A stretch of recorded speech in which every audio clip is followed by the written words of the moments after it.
उधर मेवाड़ के राणा सांगा और आमेर के राजा पृथ्वीराज सहित कई राजपूत राजाओं को भारी संकट की आहट सुनाई दे रही थी। 17 मार्च 1527 में राजपूत और मुगल फौजें खानवा के मैदान जंग में आमने सामने हुई।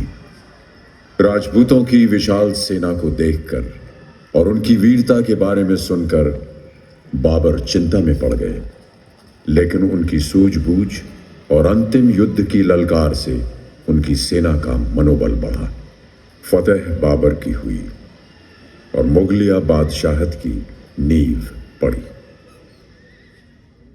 आमेर के राजा पृथ्वीराज बहुत धार्मिक ख्यालों के थे। उनकी एक शादी बीकानेर के राजा लूणकरण की बेटी बालाबाई से हुई, जिन्हें राजस्थान के इतिहास में मीरा के बराबर का दर्जा दिया जाता है।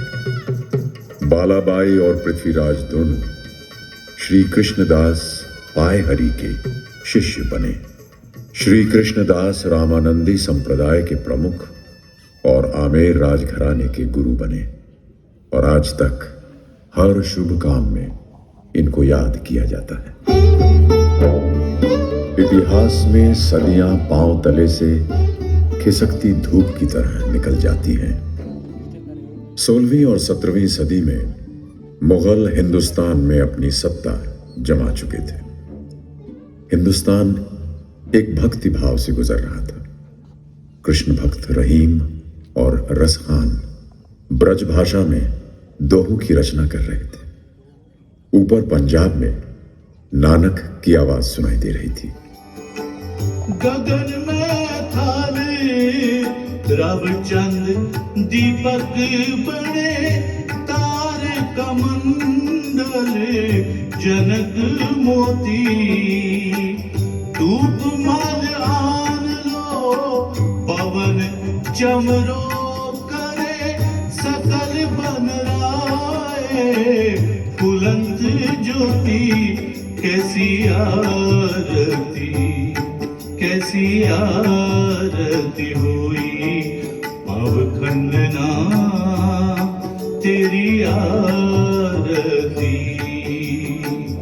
अनहता शब्द वाजंत तेरी, कैसी आरती हुई पावखंडना तेरी आरती।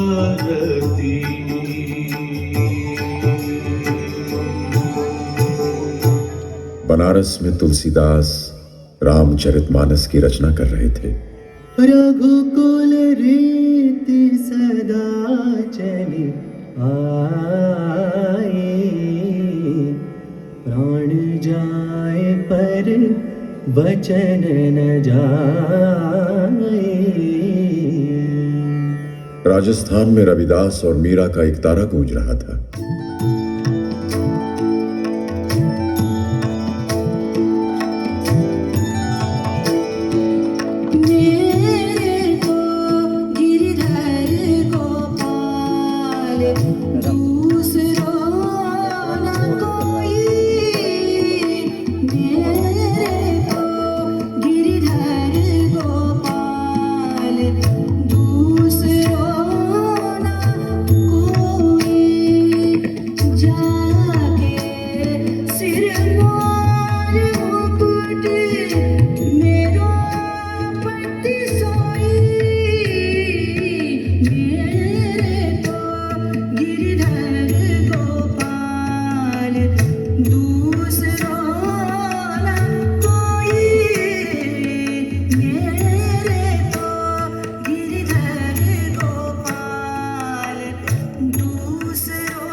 प्रेम, दोस्ती और अमन की भावना हवा में रच गई थी।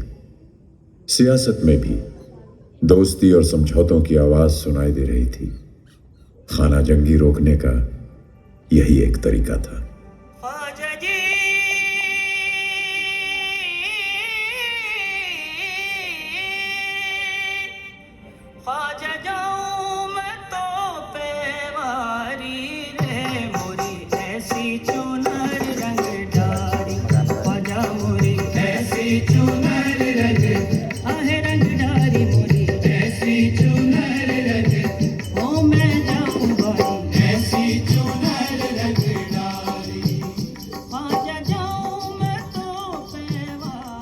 अकबर बादशाह जब सूफी संत ख्वाजा मोइनुद्दीन चिश्ती की दरगाह पर सजदा करने अजमेर जा रहे थे तो सांगानेर में राजा भारमल के एहसानमंद मजनू खां चगताई ने राजा भारमल को अकबर के दरबार में पेश किया।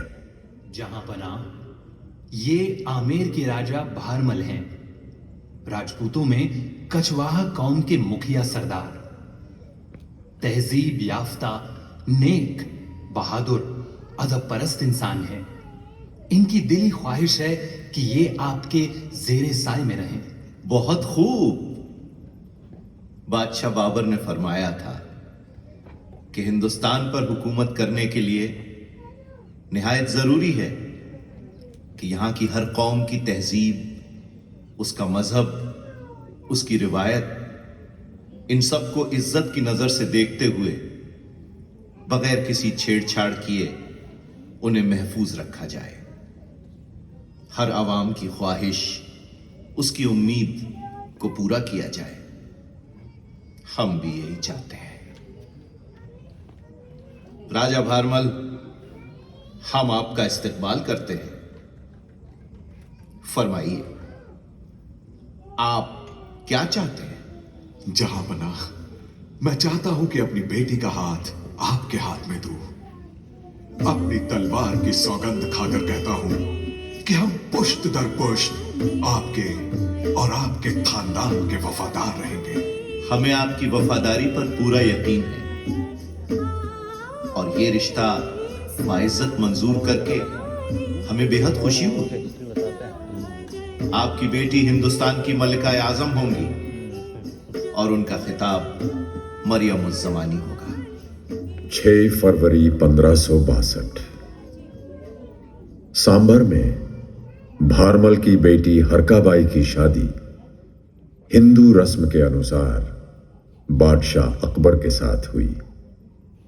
सांबर राजस्थानी गीत और घूमर नाच से गूंज उठा।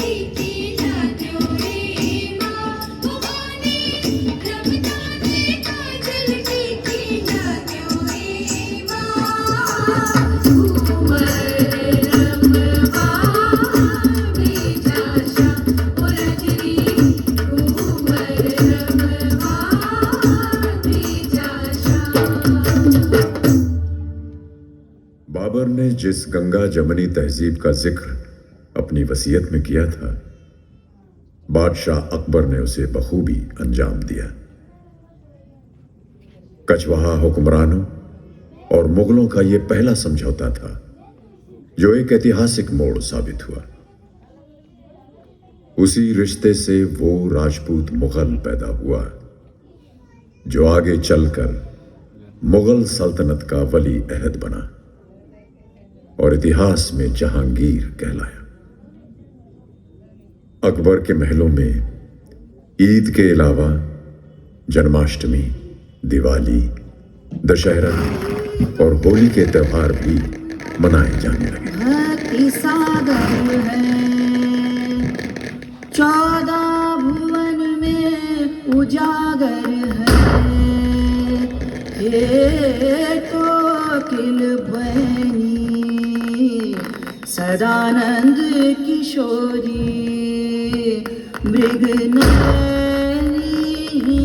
महिमा प्यारी, हे चंद्र बदनी सदानंद किशोरी, अब तो दरस दिखा जा रही।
अकबर के दौर में धर्म और तहजीब का बहुत बड़ा संगम हुआ।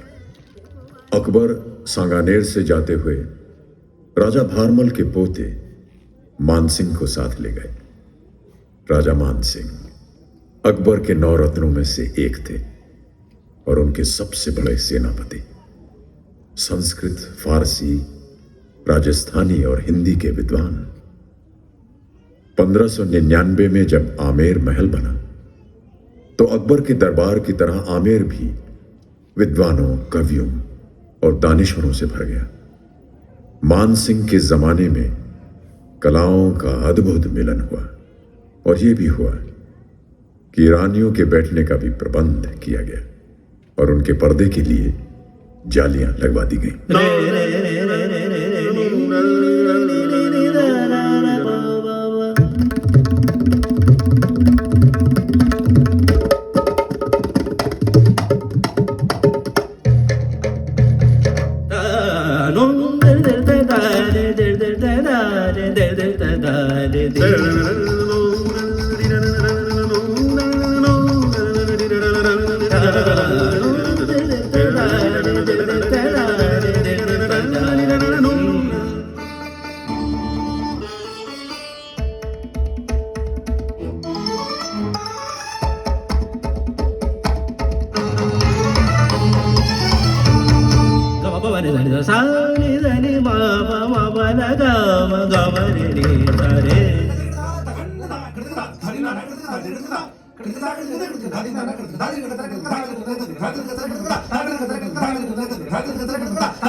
अकबर चाहते थे कि जैसे और राजाओं ने उनकी मातहती को कबूल किया वैसे मेवाड़ के राणा प्रताप भी करें, मगर प्रताप स्वाभिमानी थे। प्रताप को समझाने की जिम्मेदारी राजा मानसिंह को दी गई। उन्होंने खुद प्रताप से खाने की दावत मांगी। यह बात गैर मामूली थी, असाधारण थी। प्रताप ने यह आग्रह मंजूर तो कर लिया, क्योंकि घर आए मेहमान की पेशकश को अस्वीकार करना राजपूती शान के खिलाफ था। लेकिन भोजन पर उनके साथ बैठकर खाने से इनकार कर दिया और सरदर्द का बहाना कर लिया। राजा मानसिंह समझते थे। वो भोजन से खड़े हो गए और कहा, हम उनके सरदर्द की दवा तो कर सके हैं, लेकिन इस बददिमागी का इलाज हमारे पास है को नहीं। मेहमान नवाजी नहीं जानते तो थाली परोसकर अपनी मेजबानी की इज्जत तो रख सके हैं। राजपूतों के अंदाज निराले हैं, सूरमाओं के तेवर भी हैं उनमें और धर्म की श्रद्धा भी। राजा मानसिंह ने सामने पड़ी थाली से चावल के चंद दाने उठाए और अपनी पगड़ी में अड़स लिए। रुखसत लेते हुए कहा, हम सामने पड़े अन्न को अछूता छोड़ अन्य देवता का तिरस्कार नहीं कर सकते, लेकिन इसे अपने अधरों से छू भी नहीं सकते। इसलिए अन्न के इन दानों को अपनी दस्तार में रखकर ले जा रहे हैं। मगर एक राजपूत की ये अधर्मी हम भूलेंगे नहीं। हम एक तरफ रिश्ते से बंधे हुए हैं तो दूसरी तरफ फर्ज से। हम तो यही चाहते थे कि बगैर खून खराबे के बात बन जावे, लेकिन थारा ये आज का सलूक हमें हरगिज कबूल नहीं है। इसकी कीमत थाने चुकानी पड़ेगी राणा, और थाने खुद आकर हमसे भेंट करनी पड़ेगी। महाराणा प्रताप का जवाब बहुत स्पष्ट था। भेंट तो जरूर होगी मानसिंह, मगर रणभूमि में। अकबर की शान, प्रताप की आन, मानसिंह का फर्ज। नतीजा हल्दी घाटी की लड़ाई। मुगल फौज का सेनापति मानसिंह और मेवाड़ के सेनापति हकीम खां सूर, दोनों फौजें सन 1576 में हल्दी घाटी के मैदान में आमने सामने हुई और भीषण युद्ध हुआ। किस्मतें बदलती रहीं, कभी इसो तो कभी उसो। आखिर एक वक्त आया जब वफादार घायल चेतक घोड़ा 3 टांगों से दौड़ता हुआ जख्मी प्रताप को कहीं दूर महफूज जगह ले गया। हल्दी घाटी की लड़ाई में प्रताप हार कर भी जीते। अकबर जो चाहते थे वो हो न सका। हल्दी घाटी की लड़ाई के बाद राजा मान सिंह की जिम्मेदारियां और बढ़ गईं। जहां जहां बगावत के सुर उभरे वहां वहां बादशाह अकबर ने इन्हें मुकर्रर किया। यूसुफ चगताई और तमाम कबीलों ने बादशाह अकबर के खिलाफ बगावत का ऐलान कर दिया। मान सिंह ने उन्हें शिकस्त दी और मुगलिया सल्तनत की हुकूमत कायम रखी। जब मान सिंह की कछवाहा फौज काबुल कंधार कूच कर रही थी तो सिंधु नदी उफान पर थी और इंतहा की सर्दी। कुछ लोगों के दिल में और खासकर राजा भारमल के बेटे राजा भगवंत दास के मन में यह अटक पैदा हुआ कि नदी पार करके गैर मुल्क में जाने से धर्म भ्रष्ट हो जाएगा। यह बात बादशाह अकबर को मालूम हुई तो उन्होंने एक दोहा लिखकर भगवंत दास के पास भेजा। समय भूमि को पार की क्या मैं अटक कहा, जाके मन में अटक है सोई अटक रहा। मन की अटक निकल गई। सिपाहियों ने अपने घोड़े नदी के उफान में डाल दिए।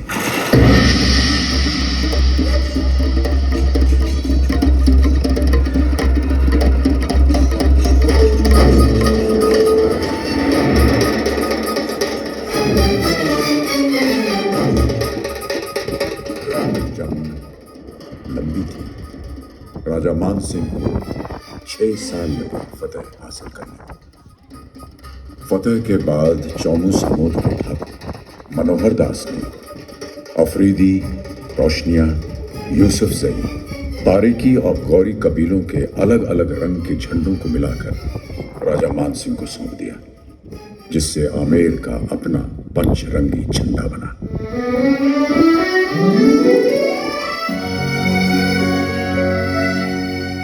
ये पंचरंगा आजाद हिंदुस्तान का तिरंगा आने तक उसी शान से लहराता रहा। राजा मान सिंह जब बंगाल की मुहिम पर गए तो वहां से शिला देवी को आमेर महल में लाकर स्थापित किया। शिला देवी के लिए राज परिवार की मान्यता हमेशा से रही और आज भी आम हिंदुस्तानी बड़ी श्रद्धा से यहां मंदिर में आता है। राजा मान सिंह के बाद मिर्जा राजा जय सिंह ने आमेर की रवायत को कायम रखा और आमेर दरबार की शान को कम नहीं होने दिया।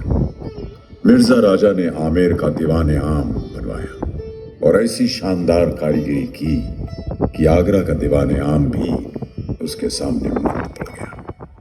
अब भी जहां जहां वक्त ने उसे कुरेदा, मिर्जा राजा के दीवान की शान झलकती नजर आती है। उन्हीं के दरबार में बिहारी लाल हर रोज एक दोहा पढ़ते थे और एक अशरफी पाते थे। अजुरागी चित्त की गति समझे नहीं कोई, जो जो बूढ़े शान त्यों त्यों ज्वल हो।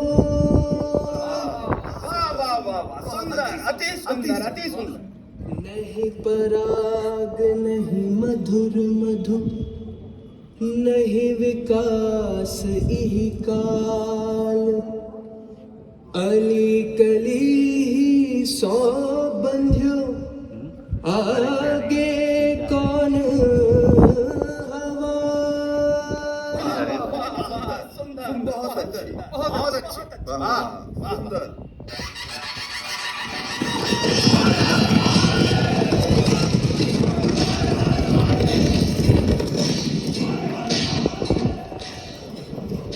मराठों के हमले दिल्ली और राजस्थान पर बढ़ने लगे थे। जब औरंगजेब की हुकूमत शिवाजी को पकड़ने में नाकामयाब हुई तो औरंगजेब ने 1665 में मिर्जा राजा जयसिंह को पुरंदर की मुहिम पर भेजा। मिर्जा राजा जयसिंह ने शिवाजी को चारों ओर से घेर लिया और सुलह करने पर मजबूर किया। शिवाजी और मुगल हुकूमत के बीच किलों का बंटवारा हुआ और यह तय हुआ कि शिवाजी औरंगजेब के दरबार में हाजिर होंगे। मिर्जा राजा जयसिंह ने शिवाजी को अपना वचन दिया कि किसी भी किस्म की परेशानी या खतरा उन्हें नहीं होने दिया जाएगा, और औरंगजेब से अर्ज किया कि इस वचन को शाही फरमान में शाही मोहर के जरिए मंजूर किया जाए। शिवाजी औरंगजेब के दरबार में हाजिर हुए और उन्हें सिर्फ 5,000 की मनसब दी गई। उन्हें यह नाकाबिले बर्दाश्त था। भरे दरबार में उन्होंने मिर्जा राजा के बेटे राम सिंह से कहा, तुम्हारे पिताजी ने वचन दिया था कि दरबार में मुझे इज्जत दी जाएगी। क्या यही इज्जत है? मेरे बेटे को, मेरे नौकर नेता को 5,000 की मनसब और मुझे भी वही 5,000 की मनसब, और जसवंत सिंह के नीचे मुझे खड़ा किया गया जिसे मैं कई बार लड़ाई में हरा चुका हूं। शिवाजी की आंखों में अंगारे फूट रहे थे। औरंगजेब ने राम सिंह से पूछा, राम सिंह, शिवाजी को क्या तकलीफ है? जहां बना कोई खास बात नहीं। ये जंगल के शेर हैं और मुगल दरबार की तहजीब से वाकिफ नहीं है। ओह, तो इन्हें साथ ले जाओ और इनकी देखभाल करो। शिवाजी को बहुत समझाया मगर वो जिद पर अड़े रहे। कई दरबारियों ने उनके खिलाफ बादशाह को शिकायत की और यह तय हुआ कि शिवाजी की हत्या कर दी जाए। कुंवर राम सिंह को जब यह मालूम हुआ तो उन्होंने अपने पिता के वचन और राजपूती शान को निभाते हुए शिवाजी को आगरा से भाग जाने में मदद की। शिवाजी दौसा के रास्ते चंबल को पार कर एक साधु के भेष में जंगल दर जंगल फिरते हुए 12 सितंबर 1666 को रायगढ़ के किले में पहुंचे। उनकी मां जीजाबाई ने उनके छत्रपति होने का ऐलान किया। उनका राज तिलक हुआ और रायगढ़ का किला जाग उठा। औरंगजेब मिर्जा राजा जयसिंह से शिवाजी के कैद खाने से फरार होने की वजह से नाखुश थे, लेकिन आमेर के साथ ताल्लुकात अच्छे रखना उनके लिए जरूरी था। इसीलिए जब सन 1700 में मिर्जा राजा जयसिंह के पोते जयसिंह द्वितीय 12 साल की उम्र में गद्दी पर बैठे तो औरंगजेब ने 1500 जात, 1000 सवार की मनसब और राजा का खिताब अता फरमाया। जयसिंह ने सकरलाना और खुलना की मुहिम पर मुगलिया फौज के साथ बहादुरी दिखाई। जब औरंगजेब को यह मालूम हुआ तो खुश होकर जयसिंह के दोनों हाथ पकड़ लिए और कहा, अब तू मेरी गिरफ्त में है, बता तू क्या कर सकता है? जहां पना मैं तो सब कुछ कर सकता हूं। शादी के समय जब मर्द औरत का एक हाथ पकड़ता है तो उसको बहुत कुछ इख्तियारात देता है। हुजूर ने तो मेरे दोनों हाथ पकड़ लिए। मैं सोचता हूं कि मुझे तमाम इख्तियारात मिल गए, इससे बढ़कर और क्या हो सकता है? सुभान अल्लाह, हम तुम्हारी हाजिर जवाबी से बहुत खुश हुए। तुम वाकई में औरों से सवा हो। राजस्थान के रेगिस्तान भी बड़े खूबसूरत हैं। मुसाफिरों के पांव जितने भी निशान उन पर छोड़ जाएं, हवा के झोंके उन्हें पूंछ के रेत के टीलों से ऐसे साफ कर देते हैं जैसे वहां से कोई गुजरा ही नहीं। जैसे मरुस्थल करवट लेता है, इतिहास भी करवट ले रहा था। मुगलों का जोर कम पड़ रहा था और मराठों का बढ़ने लगा। इसीलिए जब सवाई जयसिंह द्वितीय ने आमेर की हुकूमत संभाली तो उन्होंने राजधानी आमेर के अलावा एक और महफूज जगह पर बदलने का इरादा कर लिया। 18 नवंबर 1727 को एक नए शहर की नींव डाली गई, जयपुर, और अपनी राजधानी आमेर से बदल ली।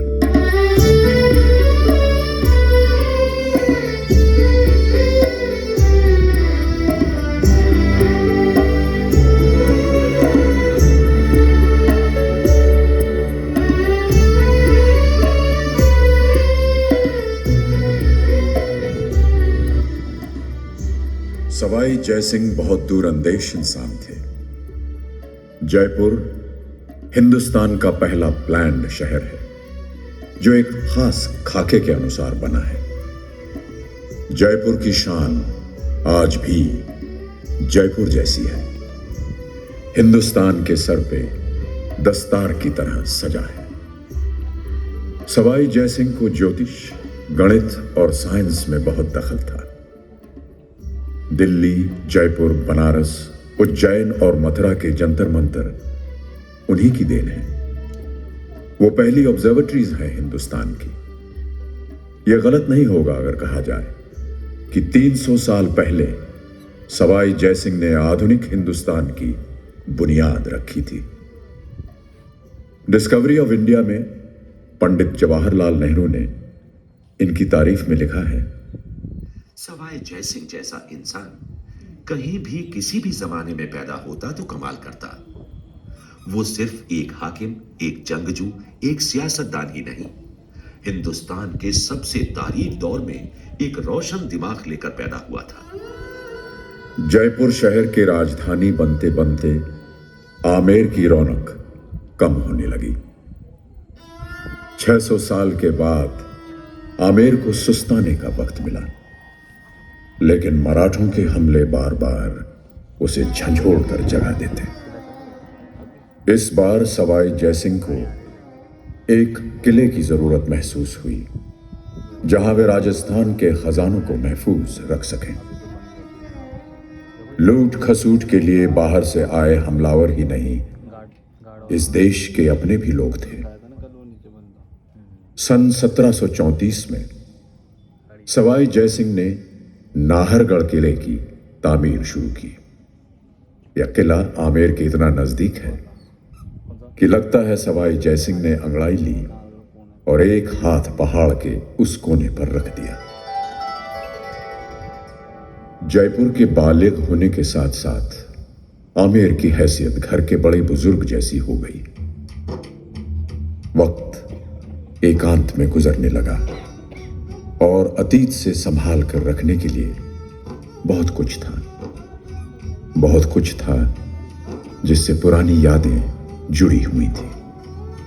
आपके सामने खड़ा है सूरज पोल और उसके पीछे पश्चिम में है चांद पोल। एक उभरता है, एक गुरूब होता है, लेकिन यहां ये दोनों दरवाजे एक दूसरे के आमने सामने देखे जाते हैं। चांद पोल के आगे ही किले की पुरानी बस्ती शुरू हो जाती है। आपके बाईं तरफ जयगढ़ किले जाने के रास्ते पर एक 7 मंजिला ऊंचा मीनार है जिसका नाम है दीवा बुर्ज। किसी जमाने में यह रोशन मीनार आमेर का रास्ता बताने का काम करता होगा। 101 सीढ़ियां चढ़नी पड़ती हैं इसकी ऊपरी मंजिल पर पहुंचने के लिए। फसीलों पर छोटी बड़ी तोपें अब भी उसी तेवर के साथ रखी हैं जिस तेवर से कभी ये दहाड़ा करती थी। जय बान दुनिया की सबसे बड़ी तोप है जो महाराज जयसिंह ने तैयार करवाई थी। 20 फुट लंबी इसकी नाल है। 3 लंबे कद के आदमी लेट जाएं तब भी चौथे के बैठने की जगह बच जाती है। रुख बदलने के लिए इसे पहियों पर मोड़ा जाता था और हर पहिए का व्यास 9 फुट का है, यानी 1.5 आदम कद। एक बार चलाने के लिए 100 किलो बारूद भरा जाता था जिसकी मार वहां से चले तो मीलों दूर तक पहुंचे।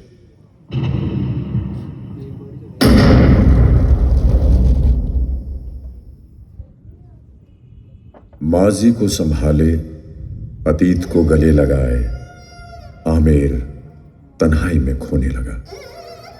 गिरती दीवारों को गारा सीमेंट तो फिर लग जाता था, पर आती जाती बदलती सरकारों ने इसकी तन्हाई पर कोई गौर नहीं किया। मंदिरों की पूजा पाठ तो चलती रही, लेकिन हुक्मरानों की आमोदरफ्त जयपुर तक ही महदूद रह गई। राजधानी अब जयपुर थी, जयपुर ने सब देखा, अंग्रेजों का दौर देखा, आजादी की लड़ाई भी देखी, आजादी भी। लेकिन आमेर दूर के रिश्तेदार की तरह अकेला पड़ गया, बस यूं ही खामोश खड़ा जयपुर को देखता रहा। जयपुर को हिंदुस्तान के सर पर दस्तार की तरह सजते देखा, लेकिन अपनी उदासी को कहां छुपाता।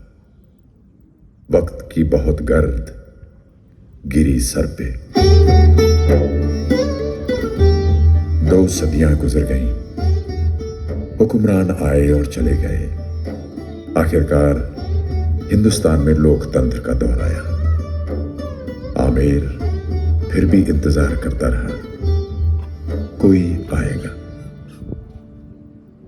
कोई आया। सन 1954 में आमेर को जनता के लिए खोल दिया गया। जनता को अंदर आने की इजाजत दे दी गई।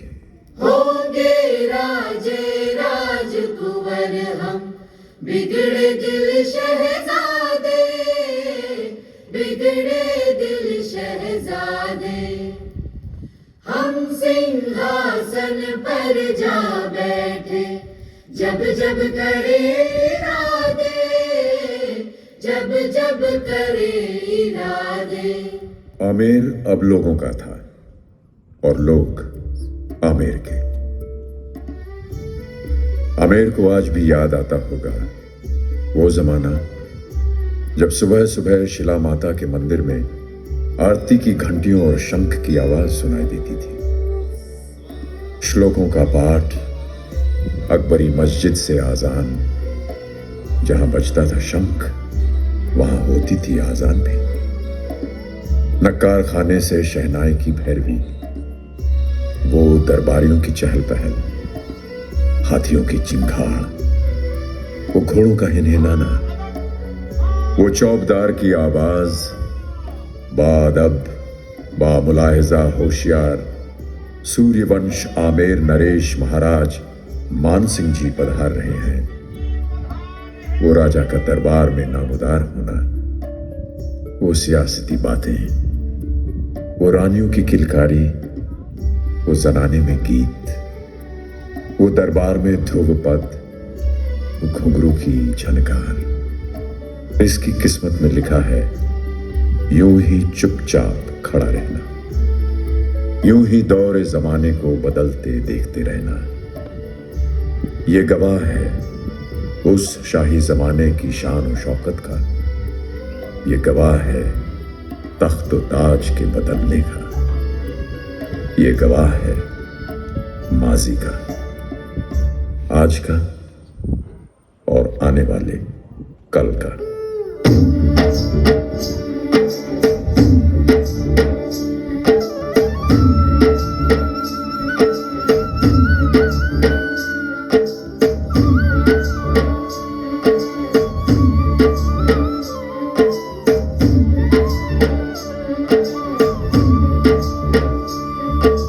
हिंदुस्तान की सतरंगी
राजस्थान